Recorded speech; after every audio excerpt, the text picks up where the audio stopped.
اعوذ باللہ من الشیطان الرجیم بسم اللہ الرحمن الرحیم الحمد للہ رب العالمین والصلاة والسلام علی سید المرسلین امام المتقین قائد المجاہدین رحمت للعالمین وآلہ وصحبہ اجمعین رب اشرح لی صدری ویسر لی امری واحلل عقدۃ من لسانی یفقہوا قولی. قال اللہ تعالیٰ فی القرآن مجید بسم اللہ الرحمن الرحیم هو الذی انشأکم من نفس واحدہ.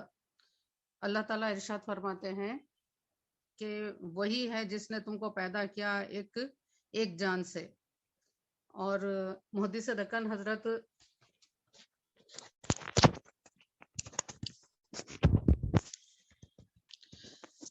عبداللہ شاہ صاحب رحمۃ اللہ علیہ لکھتے ہیں اپنی کتاب میں کہ اس ضمن میں حدیث شریف کوٹ کرتے ہوئے کہ اولا ما خلق اللہ نوری، سب سے پہلے اللہ نے نور مبارک کو پیدا فرمایا، یعنی کہ نبی کریم صلی اللہ علیہ وسلم کے نور مبارک کو اللہ تعالیٰ نے پیدا فرمایا. اور پھر نور مبارک کو پیدا فرمانے کے بعد اللہ تعالیٰ نے سوال کیا کہ تم کون ہو؟ تو نور مبارک نے جواب دیا الہی میں بندہ ہوں اور آپ وہاب ہیں. تو پھر اللہ تعالیٰ نے یہ دریافت کیا کہ بندہ اور وہاب کی تعریف کیا ہے؟ تو نور مبارک نے جواب دیا کہ بندہ وہ مملوک ہے جس پر اپنے مولا کی اطاعت واجب ہے، وہ میں ہوں، اور وہاب وہ ہے جو اپنے بندے کو جو چاہے عنایت کرے، وہ آپ ہیں، یعنی رب العالمین ہیں. تو اللہ تعالیٰ نے کہا کہ جو چاہتے ہو مانگو. تو نور مبارک نے عرض کیا کہ میں آپ کو کس نام سے پکاروں؟ اور پھر اللہ تعالیٰ نے نبی کریم صلی اللہ علیہ وسلم کے نور مبارک کو وہ علم عطا کیا، تمام اسماء الہیہ کا علم عطا کیا. اور اسی بابت قرآن مجید میں اللہ تعالیٰ نے ارشاد فرمایا کہ وَعَلَّمَكَ مَا لَمْ تَكُنْ تَعْلَمْ، آپ کو سکھایا وہ کچھ جو آپ جانتے نہیں تھے. تو اللہ تعالیٰ نے نور مبارک کو تمام اسماء الہیہ کا علم عطا کیا. اور اہل تصوف اور بزرگان دین علماء اکرام یہ کہتے ہیں کہ دنیا تمام اسماء الہیہ کا ہی مظہر ہے. ہر چیز پر اللہ تعالیٰ کے اسماء الہیہ کی تجلیات ہوتی ہے، اس کی صفات موجود ہوتی ہیں. تو اسماء الہیہ کا علم اللہ تعالیٰ نے نور مبارک صلی اللہ علیہ وسلم کو سب سے پہلے عطا کیا، گویا کہ وہ سارا علم عطا کر دیا اللہ تعالیٰ جو کچھ کہ آپ کے لیے ضروری تھا. اور پھر جب نور مبارک ان اسماء الہیہ کا ورد کرتا رہا اور جب اسم قہار پر پہنچا تو اس اسم کی برکت سے، اس کی ہیبت سے مبارک پسینہ نکلنے لگا، اور ان پسینے کے خطرات سے اللہ تعالیٰ نے انبیاء کی ارواح کی تخلیق فرمائی. اور پھر ان انبیاء کی ارواح کو خندلوں میں رکھ کر رسول اللہ صلی اللہ علیہ وسلم کے نور مبارک کو بھی بیچ میں رکھ کر اس کے اطراف میں یہ تمام انبیاء کی نوروں کو رکھا. اور جب رسول اللہ صلی اللہ علیہ وسلم کے نور مبارک اسماء الہیہ کا ورد فرماتا تو تمام انبیاء بھی اس کو سن کر وہ ورد کرتے تھے. تو اس طریقے سے یہ تخلیق ہوئی انبیاء کے ارواح کی. اور پھر اس کے بعد نور مبارک دیگر اسماء الہیہ کا جب ورد فرما رہا تھا تو لفظ عدل پر جب پہنچا تو اس وقت جو پسینہ مبارک پسینہ نکلا تو اس کے خطرات سے محدث دکن نے یہ لکھا ہے کہ مسلمانوں کی ارواح تعمیر کی گئی، کی تخلیق کی گئی. اس طریقے سے یہ ظاہر ہو رہا ہے کہ تمام کائنات کی جو تخلیق ہوئی ہے، تمام کائنات کو جو آراستہ کیا گیا ہے، سجایا گیا ہے، یہ رسول اللہ صلی اللہ علیہ وسلم کی وجہ سے ہی کیا گیا ہے. آپ ہی وجہ تخلیق کائنات ہیں. اور جیسے کہ آل عمران کی جو 81 آیت ہے جس کے اندر اللہ تعالیٰ نے میثاق انبیاء کا تذکرہ کیا ہے کہ انبیاء سے اللہ تعالیٰ نے میثاق لیا، عہد لیا، اور آدم علیہ السلام سے لے کر عیسیٰ علیہ السلام تک تمام انبیاء کی روحوں سے یہ عہد لیا گیا.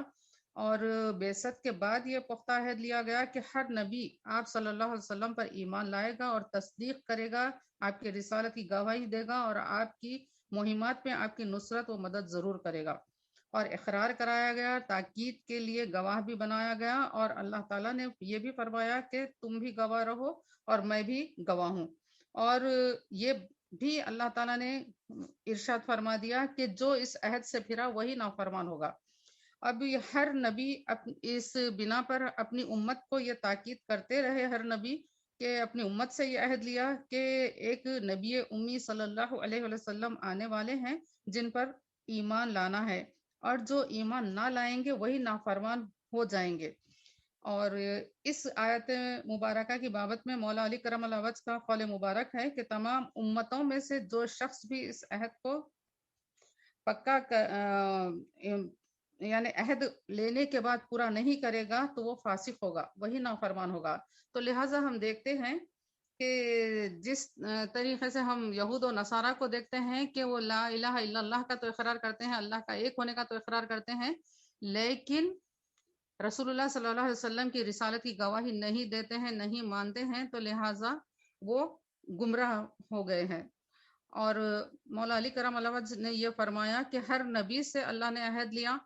کہ اگر ان کی حیات میں آپ صلی اللہ علیہ وسلم مبعوث ہوں تو ضرور بضرور ایمان لائیں اور ضرور بضرور نصرت کرے،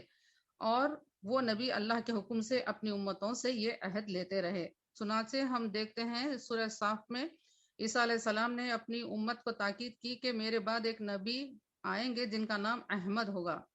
تو اس طریقے سے یہ چلتا رہا، اور نبی سے یعنی کہ آدم علیہ السلام سے لے کر عیسیٰ علیہ السلام تک تمام انبیاء میں یہ چلتا رہا۔ اور یہاں پر دیکھیے کہ اللہ تعالیٰ نے یہ فرمایا کہ دین ایک ہی ہے، شروع سے دین ایک ہی رہا ہے، دین واحد ہی رہا ہے، ایک ہی رہا ہے، کیونکہ جو بنیادی باتیں ہیں، عقائد کی جو باتیں ہیں دین کی، وہ شروع سے آدم علیہ السلام سے لے کر نبی کریم صلی اللہ علیہ وسلم تک ایک ہی رہی ہیں، جن کے اندر جو باتیں شامل ہیں وہ یہ کہ توحید پر ایمان رکھنا ہے، نبوت پر ایمان رکھنا ہے، آخرت پر، تقدیر پر، قیامت پر، اور مرنے کے بعد اٹھائے جانے پر، اور حشر و نشر کے قائم ہونے پر، اور اعمال کی بنا پر جزا یا سزا کا عقیدہ رکھنا چاہیے۔ تو یہ شروع سے تمام انبیاء کے پاس یہ رہا ہے، تو اسی لیے کہا گیا کہ دین ایک ہی رہا ہے۔ البتہ شریعتیں الگ الگ رہیں، شریعت کیونکہ ایک it is a way of life ہوتا ہے، طریقہ زندگی ہوتا ہے، یہ ہر نبی میں تھوڑا تھوڑا اس میں ڈفرینسز ہوتے رہے، اس میں الگ الگ چیزیں پائی گئیں شریعت میں۔ کیوں؟ اس لیے کہ زمانے کے حساب سے اور انسان کے ڈیولپمنٹ کے حساب سے، سماج کی ضروریات کے حساب سے، انسان کی مینٹل ایبیلٹی کے حساب سے شریعتوں کو ڈیولپ کیا گیا، آدم علیہ السلام سے لے کر عیسیٰ علیہ السلام تک۔ اور پھر جب یہاں پر رسول اللہ صلی اللہ علیہ وسلم کے زمانے میں، آپ کے مبارک زمانے تک انسان کی عقل ایک مکمل پختہ ہو چکی تھی، میچورٹی انسان کو حاصل ہو چکی تھی، تو وہاں پر شریعت کو مکمل کر دیا گیا، وہ شریعت وہاں پر آخری شریعت ہو گئی۔ اب اسی شریعت پر انسان کو قیامت تک عمل کرنا ہے۔ تو اس طریقے سے شریعتیں گویا کہ ایک میٹامورفوسس کے اسٹیج میں رہیں، آدم علیہ السلام سے لے کر عیسیٰ علیہ السلام تک، اور یہ مکمل ہو گئی، ایک ڈیولپڈ شریعت ہوئی رسول اللہ صلی اللہ علیہ وسلم کے عہد میں۔ آپ کی شریعت اب نافذ رہے گی قیامت تک۔ تو اس طریقے سے اللہ نے اپنے محبوب کی شریعت کو جب مکمل ہو گئی تو اس کو قیامت تک یعنی کہ دین کے مکمل ہونے کا مژدہ اللہ تعالیٰ نے کہہ دیا کہ اب دین مکمل ہو چکا ہے، اب اسی پر عمل کرنا ہے۔ چنانچہ یہ دین مکمل ہوا اور رسول اللہ صلی اللہ علیہ وسلم کی رسالت ختم نبوت ہے۔ اور اس طریقے سے اللہ تعالیٰ نے رسول اللہ صلی اللہ علیہ وسلم کو جو انعامات عطا کیے ہیں اس کے تعلق سے حضرت ابو ہریرہ رضی اللہ تعالیٰ عنہ بیان کرتے ہیں کہ رسول اللہ صلی اللہ علیہ وسلم نے ارشاد فرمایا، مجھے تمام انبیاء پر 6 اوصاف کی وجہ سے فضیلت دی گئی ہے، 6 خصلتوں کی وجہ سے فضیلت دی گئی ہے۔ سب سے پہلے تو یہ ہے کہ رسول اللہ صلی اللہ علیہ وسلم فرماتے ہیں مجھے جوامع الکلم دیے گئے، یعنی کہ کم الفاظ میں رسول اللہ صلی اللہ علیہ وسلم وسیع معنوں والے الفاظ ادا کر دیتے تھے۔ یہ آپ کا ایک معجزہ ہے۔ اور پھر دوسرا معجزہ جو اللہ تعالیٰ نے اپنے حبیب کو عنایت فرمایا وہ یہ کہ آقا کریم صلی اللہ علیہ وسلم ارشاد فرماتے ہیں کہ رعب سے میری مدد کی گئی۔ آقا کریم صلی اللہ علیہ وسلم کو رعب اور دبدبہ ایسا دیا گیا کہ اگر کوئی ایمان والا بھی نہیں ہوتا تو بھی وہ رسول اللہ صلی اللہ علیہ وسلم کے رعب سے متاثر ہوئے بغیر نہیں رہتا، اور اس کی کئی مثالیں موجود ہیں لیکن میں انشاءاللہ تعالیٰ پروگرام کو وقت پر مکمل کرنے کی خواہش رکھتی ہوں تاکہ میری بہنوں کو اپنے گھریلو کام کاج کے لیے کوئی پریشانی نہ ہو، تو اس لیے میں اس کی تفصیل میں اب جانے سے بچتے ہوئے انشاءاللہ پھر کسی موقع پر یہ عرض کرنے کی سعادت حاصل کروں گی۔ تیسری جو صفت رسول اللہ صلی اللہ علیہ وسلم کو اللہ تعالیٰ نے عطا کی وہ یہ کہ آقا کریم صلی اللہ علیہ وسلم نے ارشاد فرمایا میرے لیے مال غنیمت کو حلال کر دیا گیا، اور چوتھی یہ کہ تمام روئے زمین کو مادہ تیمم بنایا گیا اور مسجد بنا دیا گیا، اور پانچواں یہ کہ مجھے تمام مخلوق کا رسول بنایا گیا، مجھے تمام مخلوق کا رسول بنایا گیا۔ یہاں پر زمانے کا کوئی یہاں پہ ڈسکرپشن نہیں ہے، یہ نہیں بتایا گیا، اسپیسیفیکیشن نہیں ہے کہ کون سے زمانے کے لیے رسول بنا کر بھیجے گئے، بلکہ آقا کریم صلی اللہ علیہ وسلم نے بتایا کہ مجھے تمام مخلوق کا رسول بنایا گیا، جس کے اندر اللہ تعالیٰ کی وہ تمام مخلوق شامل ہو جاتی ہے جو اللہ نے تخلیق فرمائی ہے۔ اور قرآن مجید اس کی تائید کرتا ہے سورہ سبا کی آیت نمبر 28 کے ساتھ کہ ہم نے آپ کو قیامت تک کے، بریکٹ میں ہے قیامت تک کے تمام لوگوں کے لیے مبعوث کیا ہے۔ اور اسی چھٹی جو خصوصیت رسول اللہ صلی اللہ علیہ وسلم کو اللہ تعالیٰ نے عنایت فرمائی وہ یہ کہ مجھ پر سلسلہ نبوت کو ختم کیا گیا، اور اس کی بھی تائید قرآن مجید کرتا ہے کہ اللہ تعالیٰ نے فرمایا کہ رسول اللہ صلی اللہ علیہ وسلم خاتم النبیین ہیں۔ اور ایک روایت ہے کہ رسول اللہ صلی اللہ علیہ وسلم نے فرمایا کہ موسیٰ اور عیسیٰ بھی ہوتے تو میری پیروی کے سوا ان کے لیے کوئی چارہ کار نہ تھا۔ اور پھر رسول اللہ صلی اللہ علیہ وآلہ وسلم کے افضل الانبیاء ہونے کی یہ دلیل ہے کہ معراج کے موقع پر تمام انبیاء کی امامت رسول اللہ صلی اللہ علیہ وسلم نے فرمائی، اور میدان حشر میں شفاعت کا دروازہ آپ ہی کے لیے کھولا جائے گا۔ سب سے پہلے شفاعت رسول اللہ صلی اللہ علیہ وآلہ وسلم ہی فرمائیں گے، مقام محمود ہمارے آقا صلی اللہ علیہ وآلہ وسلم کو عطا کیا جائے گا، اور آدم علیہ السلام سے لے کر عیسیٰ علیہ السلام تک کے تمام انبیاء آپ صلی اللہ علیہ وآلہ وسلم کے جھنڈے کے نیچے ہوں گے۔ آپ تمام رسولوں کی قیادت فرمائیں گے، اور آپ صلی اللہ علیہ وآلہ وسلم ساقی کوثر ہوں گے۔ آپ صلی اللہ علیہ وآلہ وسلم دخول جنت کا افتتاح فرمائیں گے، جنت میں جانے کا افتتاح رسول اللہ صلی اللہ علیہ وآلہ وسلم فرمائیں گے۔ اس طریقے سے ہم دیکھتے ہیں کہ کائنات کی ہر چیز یعنی کہ اللہ تعالیٰ کی تخلیق یعنی کہ روح زمین پر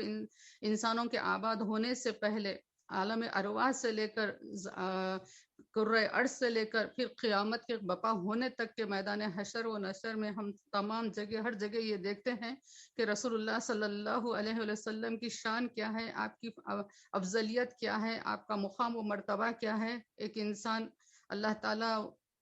کے فضل و کرم سے اس کا اندازہ کر سکتا ہے، اور اللہ تعالیٰ کا کرم اور احسان ہے کہ اللہ نے ہم کو ایسے نبی صلی اللہ علیہ وسلم کی امت میں پیدا فرمایا۔ اب اللہ تعالیٰ سے دعا اور التجا ہے کہ اللہ تعالیٰ ہم کو محبت رسول، تعظیم رسول اور اطاعت رسول میں اپنی زندگیاں گزارنے کا شرف بخشے اور ہمارے گناہوں کو بخش دے۔ وآخر الدعوانا ان الحمد للہ رب العالمین۔